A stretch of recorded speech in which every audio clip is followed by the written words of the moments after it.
अस्सलाम वालेकुम, welcome to Excel मज़ा। आपको अपने चैनल एक्सेल मज़ा में खुश आमदीद कहता हूँ। आज मैं आपसे एक छोटा सा फार्मूला शेयर करने जा रहा हूँ। फार्मूला है छोटा सा लेकिन है बड़े काम का। 3D फार्मूला है, 3D सम मल्टीपल वर्कशीट्स के अंदर के हम 3D सम किस तरह से कर सकते हैं।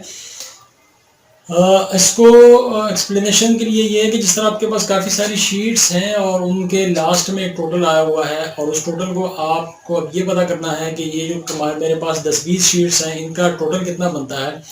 उसको या तो ये कि आप शीट बाई शीट जाकर उसको टोटल करें, या फिर आपके पास एक छोटा सा ट्रिक हो, एक छोटा सा फार्मूला हो जिसको आप लगाएं और आपका काम हो जाए।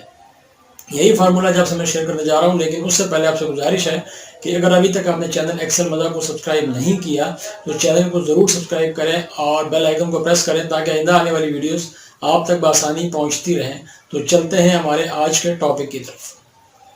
जी, तो अपने टॉपिक की तरफ ये हमारे सामने एक एक्सेल की वर्कशीट जो है वर्कबुक ओपन है। इसमें मेरे पास शीट 1 से लेकर शीट 9 तक 9 शीट्स हैं जिसमें कुछ डाटा लिखा हुआ है। सेल्स समरी है जनवरी से लेकर और आगे फिर काफ़ी मतलब 9 शीट्स के अंदर ये डाटा फैला हुआ है और मुख्तलिफ मंथ्स का ये डाटा है। फर्जी डाटा है, ये कोई ऑथेंटिक नहीं है, लेकिन मैंने चूंकि बनाया है आपको सिर्फ एक फार्मूला समझाने के लिए। तो अब इन तमाम शीट्स पे या तो हम ये काम करें, जिस तरह मैंने यहाँ पे एक फार्मूला लगाया हुआ है, ये फार्मूला मैं आपको दिखाना चाह रहा हूँ। ये एक फार्मूला है। मैंने क्या किया है कि इन तमाम पे जाके और एक बाई एक इन तमाम शीट्स का जो लास्ट टोटल है, ग्रैंड टोटल है, उनको टोटल किया तो मेरे पास ये वाला टोटल आ गया 298 मिलियन का। ये मेरे पास इसका एक टोटल आ गया। ओके, अब ये बहुत मुश्किल सा काम है। अगर आपके पास 20 शीटें हों, 30 शीटें हों या आपके पास 10 शीटें हों, फिर भी मुश्किल काम है। इसके लिए एक फार्मूला है, नहायत आसान है। मैं कहीं पे भी जाके किसी भी शीट पे जाके उसके फार्मूले को अप्लाई करता हूँ। फ़र्ज़ किया मैं शीट 1 पे ही अप्लाई करता हूँ। यहाँ पे मैं आता हूँ, मुझे एक फार्मूला लगाना है और फार्मूला नहायत सिंपल है। इज़ इक्वल टू करना क्या है, ट्रिक समझ लें इसको। सम लिखेंगे, फिर उसके बाद आप ब्रैकेट को शुरू करेंगे। ब्रैकेट को शुरू के बाद आपको करना क्या है कि आपके पास जितनी शीट है और शीट का जो नाम है, जितनी शीट्स हैं और शीट का जो नाम है वो आपने यहाँ पे लिखना है। मेरे पास इस वक्त शीट का नाम शीट 1 आ रहा है, शीट 1, शीट 1 और है कहाँ तक, शीट 9 तक। दरम्यान में D2 डालेंगे और शीट 9 यहाँ पे लिखेंगे। और आपको जितने भी चाहिए, आपको शीट 9 चाहिए तो शीट 9 आप लिख सकते हैं, शीट 6 तक चाहिए तो 6 तक लिख सकते हैं। उसके बाद फिर हम ये साइन ऑफ एक्सप्लेनेशन, ये वाला साइन हम डालेंगे और जहाँ पे जिस सेल के अंदर टोटल पड़ा हुआ है वहाँ पे जाके यहाँ पे उस सेल का रेफरेंस लिखेंगे। मेरे पास चूँकि ये टोटल लिखा हुआ है यहाँ पे B24 के ऊपर, तो मैं B24 पे आ जाता हूँ या वहाँ पे मैनुअली B24 जो है उसको लिख लेता हूँ। यहाँ पे देखिए फार्मूला में यहाँ तक लिख चुका हूँ। अब मैं यहाँ पे क्या करता हूँ, B24 लिख लेता हूँ। B24 के लिखने के बाद मैं इसको ब्रैकेट को क्लोज करूँगा और इंटर करके बाहर आ जाऊँगा। आपके सामने ये वाला टोटल यहाँ पे आ गया। ये वही टोटल है जो मैंने आपको पहले शीट बाई शीट दिखाया था कि एक शीट बाई शीट हम इसको किस तरह टोटल कर सकते हैं। हमने इसको एक ही फार्मूले के जरिए उठाया और इसका यहाँ पे टोटल कर दिया। 3D सम मल्टीपल वर्कशीट्स का फार्मूला है, नहायत ही आसान है। इसका मैं आपको एक छोटा सा ट्रिक और बताता हूँ, और वो क्या है वो मैं नीचे यहाँ पे देखें, इज इक्वल टू टाइप करें, उसके बाद सम के फार्मूले को टाइप करें। अब यहाँ पे आप कोई भी फार्मूला अप्लाई कर सकते हैं, सम का करें, एवरेज का करें, काउंट का करें, डी काउंट का करें, जितना भी आप करना चाहें, कोई सा भी फार्मूला अप्लाई करना चाहते हैं। तरीक़ाकार आपने यही रखना है, फार्मूला आप कोई भी यहाँ पे लगा सकते हैं।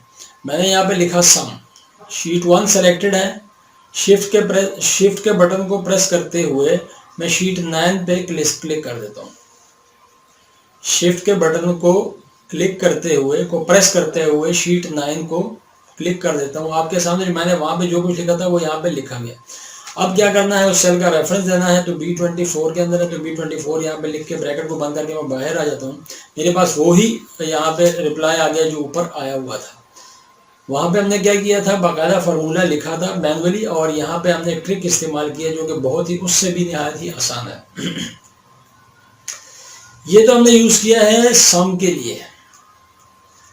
इसी फार्मूले को अगर मैं यूज करूं एवरेज के लिए तो उसको भी इसी तरीके से यूज करूंगा। एवरेज लिखूंगा, उसके बाद शीट मेरे पास 1 है और शीट 9 है, शीट 9। और इसके बाद साइन ऑफ एक्सप्लेनेशन और उसके बाद B24 में मेरे पास ये डाटा पड़ा हो। तमाम शीट्स के अंदर आपका सेल नंबर जो है वो एक होना चाहिए। अगर सेल नंबर आपका एक नहीं है और एक टोटल आपका एक ही सेल नंबर के अंदर नहीं है तो वहाँ पे फिर क्या होगा, टोटल के अंदर फर्क आएगा। अब मैं ब्रैकेट को बंद करूँगा तो यहाँ पे देखेंगे तो मेरे पास एवरेज आ गया, ये मेरे पास एवरेज आ गया।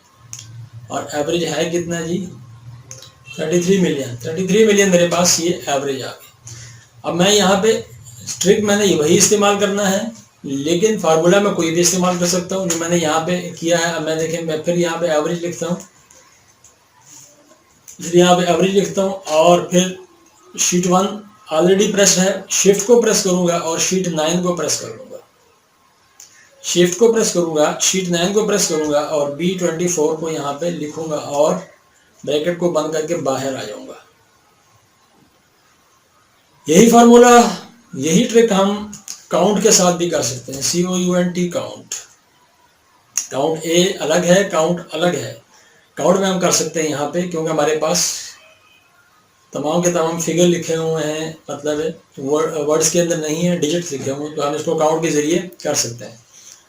अब मैं शीट 1 से गया और फिर मैंने शीट, यहाँ पे मैंने लिखा शीट 1 लिखा, डेटो का साइन दिया, शीट 9 लिखा और उसके बाद साइन ऑफ एक्सप्लेनेशन और B24 में मेरा डाटा पड़ा हुआ है। ब्रैकेट को बंद करूंगा और बाहर आ जाऊंगा। 9 शीट्स हैं, तो आपका मतलब है कि 9 टोटल को सम करके उसका ये टोटल और ये एवरेज बना है। ठीक है, ये मैंने यहाँ पे ये काम किया। इसी को हम दोबारा फिर उस ट्रिक के साथ करते हैं जो ट्रिक हमने ऊपर भी आजमाया था। ट्रिक क्या है, मैं थोड़ा सा इसका फॉर्मेट यहाँ पे नीचे कॉपी कर लेता हूँ, बार बार मुझे फॉर्मेट उसी करना पड़ रहा है। तो ट्रिक क्या है कि मैंने यहाँ पे लिखा काउंट को लिखा, शीट 1 ऑलरेडी प्रेस्ड है, तो मैं शिफ्ट को प्रेस करूंगा, शिफ्ट के बटन को प्रेस करने के बाद शीट 9 पे प्रेस करूंगा और यहाँ पे लिखूंगा B24, ब्रैकेट को बंद करूंगा और बाहर आ जाऊंगा। आपके पास 9 ही इसका रिप्लाई आएगा। बहुत आसान है, आप इसको यूज़ कर सकते हैं अपने मल्टीपल वर्कशीट्स को सम करने के लिए, ह्यूज डाटा को मेंटेन रखने के लिए। आप फार्मूला कोई भी यूज़ करेंगे, लेकिन ट्रिक आपका यही इस्तेमाल होगा। उम्मीद करता हूँ कि आज का ये छोटा सा ट्रिक, छोटा सा फार्मूला आपको बहुत पसंद आएगा। पसंद आए तो चैनल को सब्सक्राइब करना मत भूलें और बेल आइकन को ज़रूर प्रेस करें ताकि आइंदा आने वाली तमाम वीडियोज़ आप तक बआसानी पहुँचती रहें। अल्लाह हाफ़िज़।